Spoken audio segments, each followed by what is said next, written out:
gidgitu Edukara laga badesa Atintatu anafsiritu Gamitane nama badesa Sijatuko okitinaru Ichidike bare duranu Olambeka kesa garake Amayadi isa darake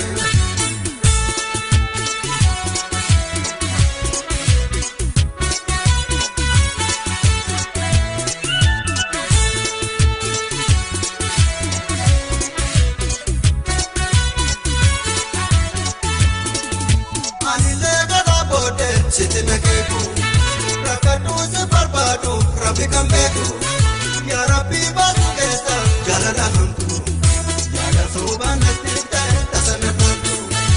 Ani lega rabode, sitina keku, rakatu sebarbadu, Rabbi kambeku, ya Rabbi batu desa, jalan hamtu, jalan soban hati tasana hamtu.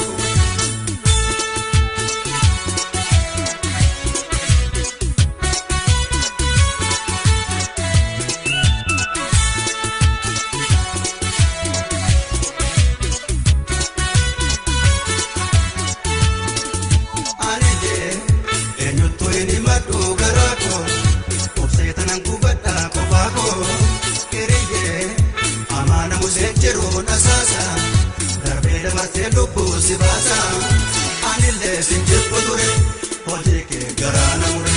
Namile silana muga, inanke amala kuma. Namile silana muma, inanke ajai kuma. Anile, enyutu eni matu garako, osetan kubata kubako. Kireye, amana musenjiru nasasa, karbe baselu sibasa. Anile sinje podure, hoje ke garana mure. Namile silana muga, inanke amala kuma. Aljendango wana sei, wansoba na rabbi sei.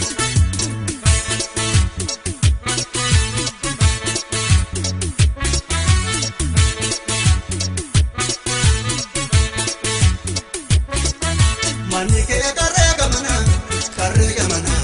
kana tu narasana.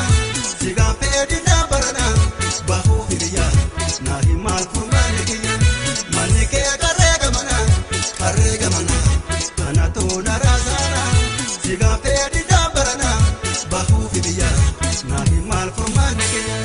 Ya sangota warra gidgitu, edukara laga badesa.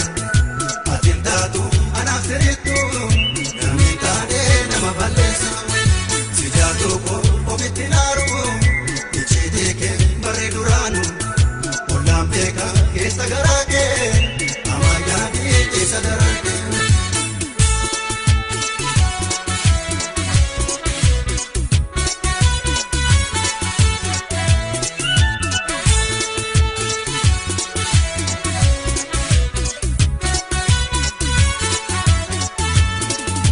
Anile garabode, sitina keku, rakatu sebarbadu, Rabbi kambeku, ya Rabbi batu desa, jalan hamtu, jalan soban hati tasana hamtu.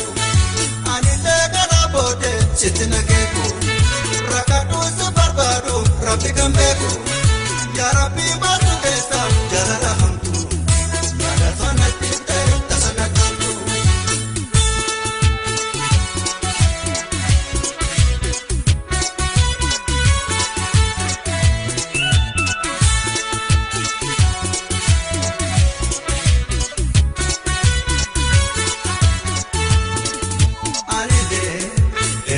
Ni matu garako, obsetan ang kubata kubako. Kireye, amana musenjiru nasasa, darbida baselu sibasa. Anile sinje podure, hoje ke garana mure. Namile silana muga, inanke amala kuma. Namile silana muma, inanke ajai kuma. Anile, enyutu eni matu garako. Kubata kubako, kireye, amana musenjiru nasasa, darbida baselu sibasa. Anile sinje podure, hoje ke garana